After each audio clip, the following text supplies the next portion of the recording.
7 this year for the APM Animal Health Bendigo Cup here at the Nursery of Champions. Dan Dewstart, the only one to be loaded.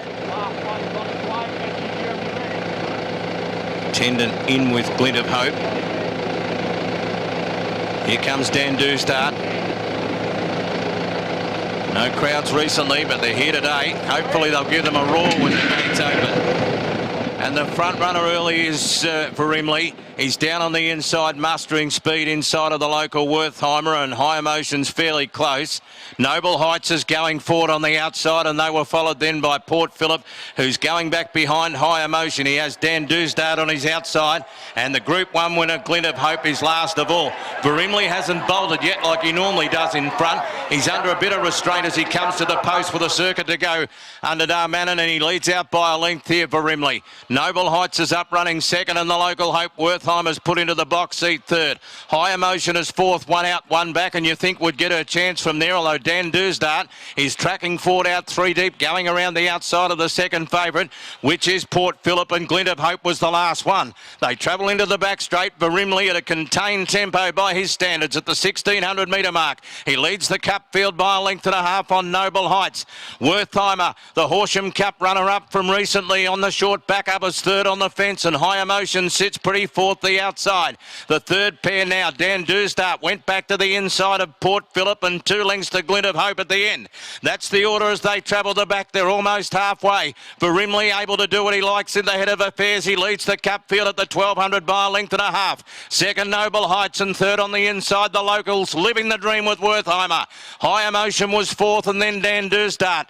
It's fifth on the rails, a length further back to Port Phillip, who's following the favourite everywhere it goes for now, and 2 lengths away to Glint of Hope, who's the last one.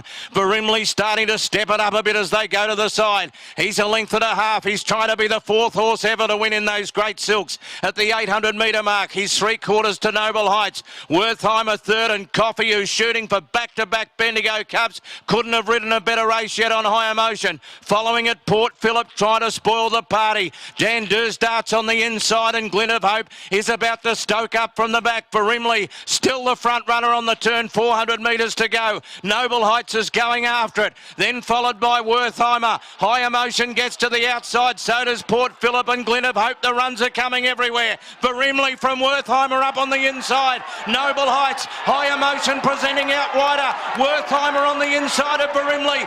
On the outside, Port Phillip and High Emotion trying to get there. Rimley, High Emotion and Port Phillip come now. High Emotion took the lead. Port Phillip trying to peg it back. High Emotion just. Good luck in the Melbourne Cup. High Emotion gives Coffee back-to-back wins. One ahead to Port Phillip. It's the first race he's lost in 5 starts. For Rimley was brave, and Wertheimer gave the locals everything to cheer for. Then Glint of Hope, who's almost back. Noble Heights was next, and Dan Dewstart was absolute. He did it last year on Wentwood. He spoilt the Mar Eustace party, Coffee. This year, the owners of High Emotion bunked him on, and he's got it done here. Probably needs a half a kilo to be assured of a run in the Melbourne Cup, but if you go back to horses like Gay's horse, The Offer, who won the Bendigo Cup and then ran well,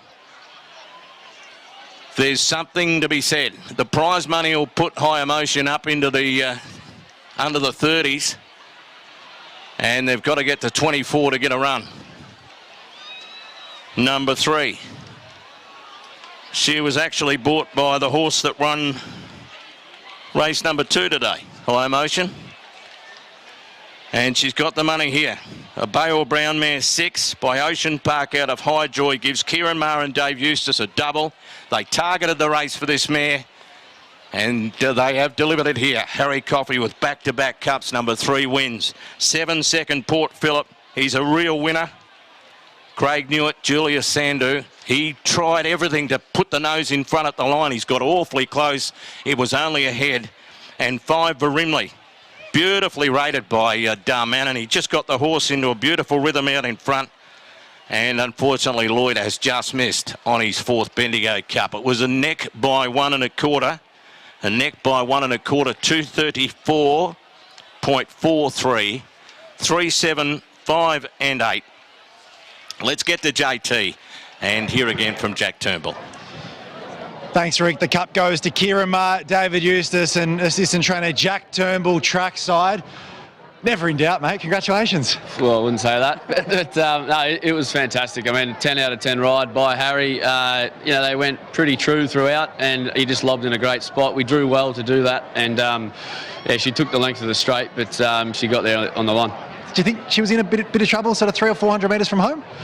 Not trouble. I mean, she takes a little bit of time to warm up and pick up. So that's why she loves Flemington. And, we were a little bit hesitant of that. We said to Harry, don't let the race get away on you. Have her there, stoke her up, and just be ready if something like the leader put a few on her. But, he was very patient, rode her fantastic and got the win.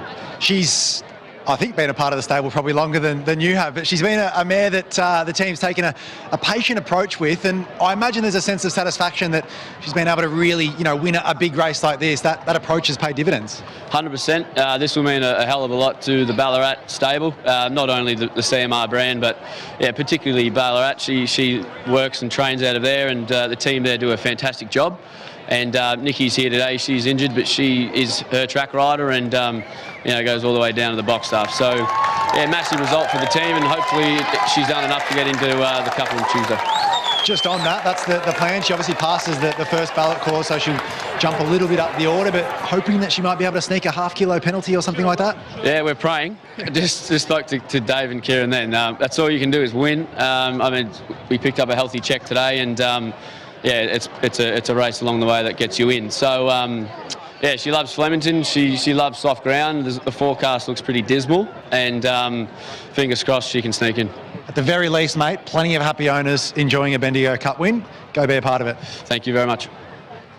A big performance from High Emotion, but credit must also go to Port Phillip, a horse who was giving away 20 ratings points to High Emotion, but only half a kilo under this compressed weight scale, has fought really, really hard here to go down by the barest of margins. And what we've seen from Port Phillip in the past is that he's a horse that likes to roll forward and be at the front of the field. They took a different approach today. They stalked High Emotion throughout in the run. Craig Newitt got to the middle of the track and really issued a strong challenge to High Emotion in the concluding stages. And look, the mare's just stuck a neck out to win on the line by that very margin, but very brave performance from a promising stayer from the Julius Sandu team. And while he doesn't get the result today, no doubt he'd be very proud with this horse, who he only picked up this preparation and has raced from maiden grade now to running second in a $500,000 staying contest during the Spring Carnival, the Bendigo Cup, a race that has produced a number of good horses over the past couple of years. But the winning jockey is Harry Coffey. That's back-to-back Bendigo Cups. It is back-to-back Bendigo Cups for Harry Coffey. This year, a little bit different to last year. There was no crowd. You do it in front of a big reception. I reckon that's a nice feeling coming back to scale. Yeah, it is. The crowd were right behind us, and obviously there's a massive ownership group here, so she got an almighty roar, and I think she deserved it. It was her race to win. She was up amongst it, doing the work, carting the field up, and she got the job done, so it was well deserved for her. She looked as though she took a little bit of riding. She sort of came off the bit, and did she just sort of struggle to pick up immediately? Yeah, I think the biggest asset she usually has is she travels into the race a long way and has a little bit of a turn of foot, but today, just riding her that little bit closer in the 1-1 and having to make a real race of it from about the 500 onwards, that sort of took away that asset she had, so she had to win on different circumstances to what she's usually used to, and I thought that's probably what made it a good effort. Like, usually you like to ride her a little bit cold and have her sort of having the last crack at them, where today she was fighting them off, so it was a really good effort. And credit to the second horse as well. He was extremely brave. I thought he was going to run me down, and it's got great form. It's an up-and-coming stayer, and it was just unlucky to run into a mare who's at the top of her game at the moment. Could she run a cheeky race in a Melbourne Cup if she got there? Oh, I think we'd probably need a little bit of rain, but if she does get into it, she's going to have no weight, and she just tries her absolute rocker out, so that's all you can ask for in a racehorse. And to win the Bendigo Cup again, you've been such a big part of this racing community. I imagine it's right up there with one of your career highlights. Yeah, that's right. Love Bendigo. Spent a lot of time here. my auntie and uncle, Brega and Shane, live here and have had a lot to do with the Bendigo Jockey Club for a long time. So when I return to Bendigo, it feels a little bit like home, albeit Swan Hill is home, and it's amazing to say I've won 2 Bendigo Cups and never won a Swan Hill one, but I won't knock back the Bendigo ones. No, it's bloody great. I'm absolutely wrapped. Always watched the Bendigo Cup growing up, always been nice horses coming through it, and it's amazing to be in amongst it 2 years in a row. Sure, there's a little bit more room on that mantelpiece left for a Swan Hill Cup, mate, one day. Go and enjoy this one. Thanks, Jimmy. Well, Julius, your boy was very strong in defeat. You must be really proud of him. Oh, good. I mean, he ran a super race. I can't ask for more than that. He's come through his grades. He started off a maiden 4 runs ago, and he's been beaten ahead in a Bendigo Cup. I mean, you can't ask more for the horse. He's laid everything out on the track today, and Craig was super praised of him. So, you know, at the end of the day, we've got a horse. So hopefully he pulls up good from the race, and he's healthy, and we'll live to fight another day. What were Craig's words on the ride and how the race panned out? He said he got bested a bit early trying to stay off the fence, but he relaxed and he gave him a great ride. He let down at the 200-metre marker and charged that the horse couldn't quite get past him, and he said he's still learning. He's of the view that in 12 months' time we've got a serious stare. So, you know, we've always had the view that this campaign is more about him learning how to be a racehorse, and he's shown that over the last 4 or 5 runs today as well. So more than likely we'll give him a break and let him relax and have a bit of holiday, and we've got autumn and then hopefully spring next year. You mentioned the fact that he's a promising stayer. He's on the up. He put 4 wins in a row. He got a very narrow second in a Group 3. Was going to head to the paddock, come back in the autumn. Have you got any targets in mind?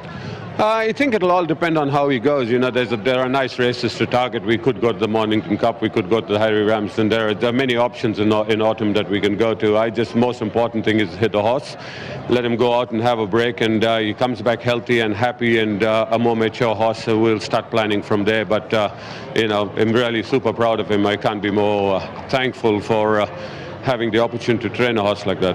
Well, we can't wait to see him back on the track, onwards and upwards. Appreciate that. Thank you. Yeah, very gracious in defeat there, Julius Sandu, and so he should be. Horses continued to surge, and I just thought the second horse was so brave, guys. I know I was keen on the favourite, and it's got the result, but considering the weight scale and how this horse has progressed, Julius might have a pretty handy stayer on his hands come in 6 or 12 months' time.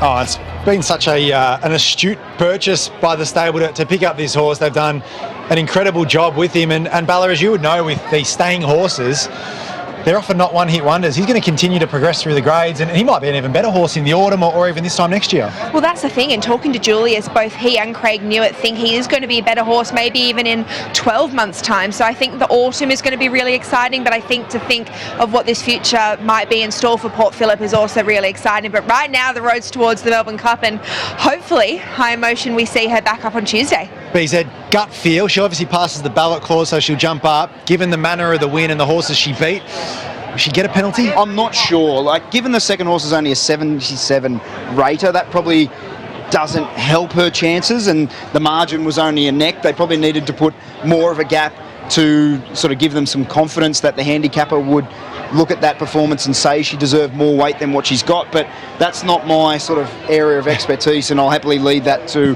the team at Racing Victoria. We'll let you stay in your wheelhouse. That is tipping winners, and you're doing that splendidly today. Time for a...